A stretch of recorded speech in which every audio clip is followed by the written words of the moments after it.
दोस्तों आज के वीडियो में हम बात करने वाले हैं सुएज नहर के बारे में। हम इसमें यह देखेंगे कि किस प्रकार से सुएज नहर के लिए 3 देशों ने इजिप्ट देश पर हमला कर दिया था। बात करेंगे कौन कौन से ये 3 देश थे और क्यों हमला किया गया था। दोस्तों मिस्र में एक नहर है या कैनाल है जिसे हम सुएज कैनाल कहते हैं। इस सुएज कैनाल के चक्कर में ही 1956 में ब्रिटेन, फ्रांस और इजराइल ने एक साथ इजिप्ट पर हमला कर दिया था। इसके बाद कैसे एक भारतीय राजदूत ने वहां के नवाब की जान बचाई। दोस्तों सुएज नहर दुनिया के सबसे व्यस्त समुद्री मार्गों में से एक है। पूरी दुनिया में होने वाले कारोबार का 12% इसी नहर से होता है। दोस्तों आते हैं साल 1956 में। यूरोप का एक देश है क्रोएशिया। अब इस क्रोएशिया देश के अंदर एक हाई प्रोफाइल मीटिंग चल रही है। इस मीटिंग में सम्मिलित हैं 3 देश, युगोस्लाविया, मिस्र और भारत। इसमें मिस्र की तरफ से मिस्र के राष्ट्रपति जमाल नासेर, भारत की तरफ से भारत के प्रधानमंत्री जवाहरलाल नेहरू और युगोस्लाविया के राष्ट्रपति सम्मिलित हैं। दोस्तों मीटिंग चल रही है और इसी बीच मिस्र के राष्ट्रपति के हाथ में एक कागज पकड़ाया जा रहा है। अब इस कागज को पढ़ते हुए मिस्र के राष्ट्रपति को काफी गुस्सा आ रहा है। दोस्तों यहां पर मिस्र के राष्ट्रपति कुछ नहीं कहते हैं और इसके बाद प्लेन में भारत के प्रधानमंत्री जवाहरलाल नेहरू के साथ निकल जाते हैं। अब दोस्तों प्लेन के अंदर क्या बात चल रही है, चलिए इसको जानते हैं। दोस्तों जो कागज का टुकड़ा अब्दुल नासेर को मीटिंग में पकड़ाया गया था, अब वो टुकड़ा जवाहरलाल नेहरू को प्लेन में दिखाया जाता है। दोस्तों बात ये थी कि मिस्र के राष्ट्रपति अब्दुल नासेर वहां के सबसे लंबी नदी नाइल रिवर पर एक बांध बनाना चाहते थे।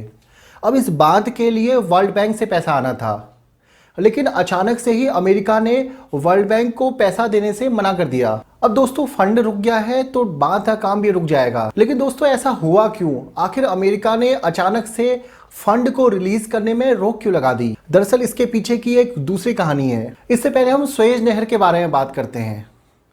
इस सुएज नहर के बारे में बात करते करते आपको पता चलेगा कि आखिर अमेरिका ने इस फंड पे रोक क्यों लगाई। दोस्तों सुएज नहर मिस्र या फिर इजिप्ट के अंदर ही है। हर साल इस नहर से करोड़ों का व्यापार भी होता है। लेकिन बात करें 1956 तक, तब मिस्र को इससे कुछ भी प्राप्त नहीं होता था।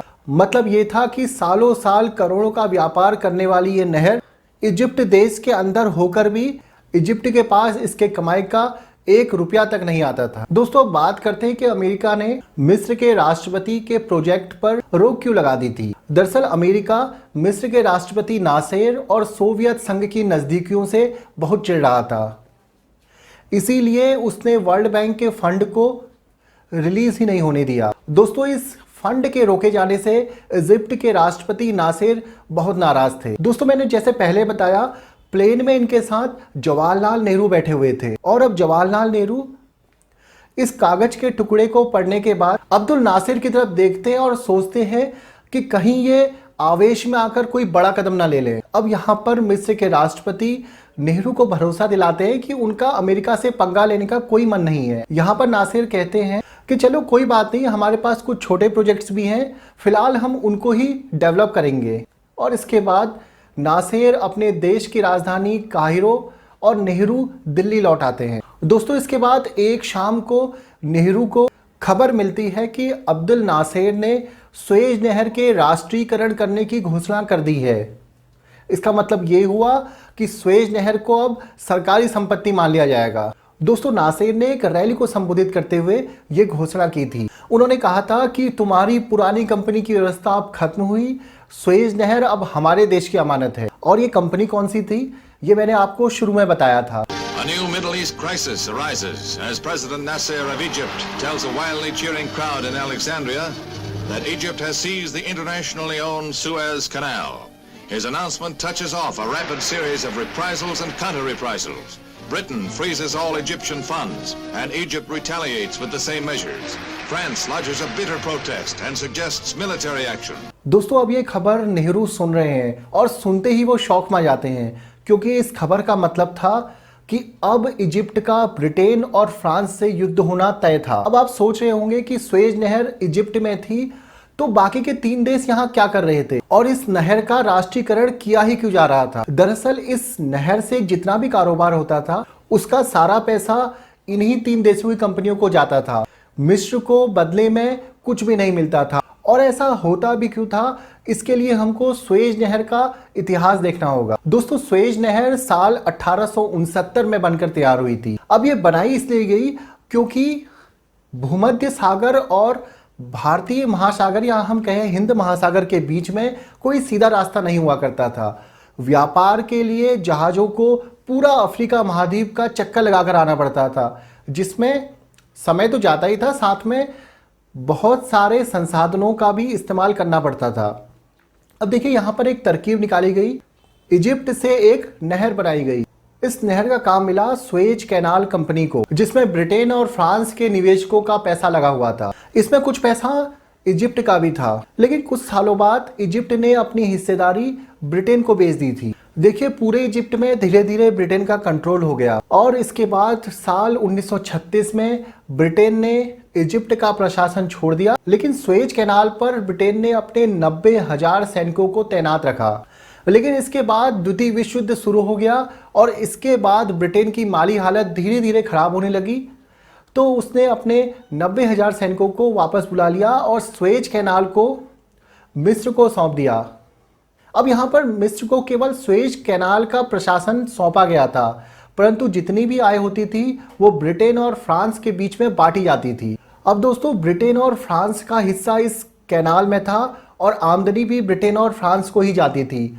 अब यहाँ पर नासिर ने जैसे ही इस कैनाल के राष्ट्रीयकरण की बात करी, तो ब्रिटेन और फ्रांस में गुस्सा भड़कना लाजमी था। ब्रिटेन में नासिर को हिटलर की तरह बताया गया। अब यहाँ पर ब्रिटेन, फ्रांस और मिस्र के बीच समझौता कराने के लिए लगभग 3 महीने तक बातचीत चली। देखिए, अंतर्राष्ट्रीय मंच पर नेहरू ने इस मामले का खुलकर समर्थन किया। उन्होंने नासिर का साथ दिया और सुएज कैनाल के राष्ट्रीयकरण का सपोर्ट किया। दोस्तों, इसी के साथ नेहरू को युद्ध होने की चिंताएं भी सता रही थी। इसके साथ साथ यूएन में भी सशस्त्र संघर्ष को रोकने के लिए कई उपाय किए जा रहे थे। दोस्तों, ये मीटिंगें लगातार 3 महीने तक चली, लेकिन फिर एक दिन इजिप्ट पर हमला हो गया। दोस्तों, जिस समय पे यूएन के अंदर शांति वार्ताएं चल रही थी, ठीक उसी समय ब्रिटेन, फ्रांस और इजराइल के बीच एक खुफिया मीटिंग होती है और इस खुफिया मीटिंग में निर्णय ले लिया जाता है कि इजिप्ट के ऊपर हमला किया जाएगा। दोस्तों, इस मीटिंग में तय हुआ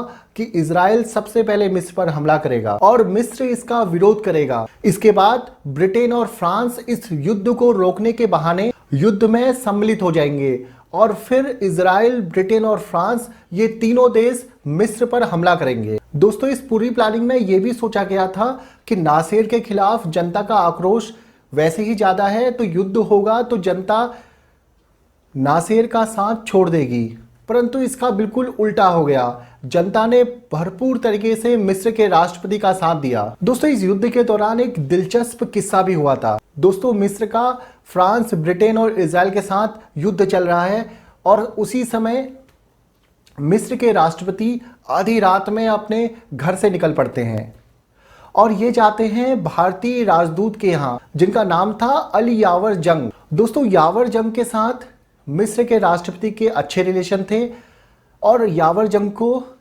मिस्र के राष्ट्रपति अपनी कैबिनेट बैठकों में भी बुलाया करते थे। दोस्तों, जैसे ही अली यावर जंग मिस्र के राष्ट्रपति से मिलते हैं तो वो देखते हैं कि मिस्र के राष्ट्रपति पूरी सैनिक पोशाक में आए हैं और कमरे में आते ही नासिर ने जंग को बताया कि वे खुद मोर्चे पे जाने को तैयार हैं। अब यहाँ पर अली यावर जंग बहुत टेंशन में आ जाते हैं, क्योंकि अगर किसी देश का राष्ट्रपति खुद युद्ध में चले गया और वहां के राष्ट्रपति को कुछ हो गया तो युद्ध के हालात और विकराल हो सकते हैं। और इस वक्त भारत में नेहरू को फोन करना भी जायज नहीं लग रहा था, क्योंकि आधी रात से ज्यादा का समय हो चुका था।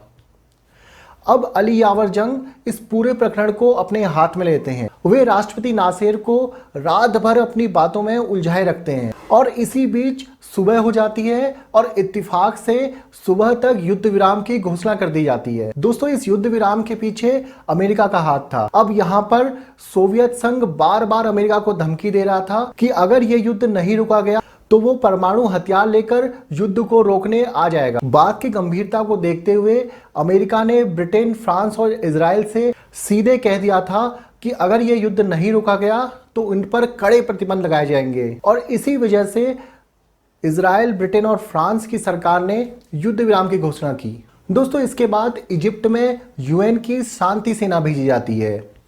अब यह पहली बार था जब किसी देश में यूएन की पीस कीपिंग फोर्सेस भेजी जा रही थी। इसमें भारतीय सेना की भी एक टुकड़ी भेजी गई थी।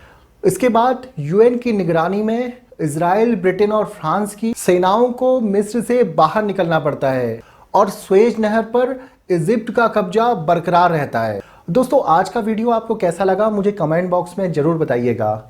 इसी तरह की वीडियोस को देखते रहने के लिए चैनल को लाइक, शेयर और सब्सक्राइब जरूर कीजिए। मिलता हूं आपसे नेक्स्ट वीडियो में, तब तक अपना ख्याल रखिए।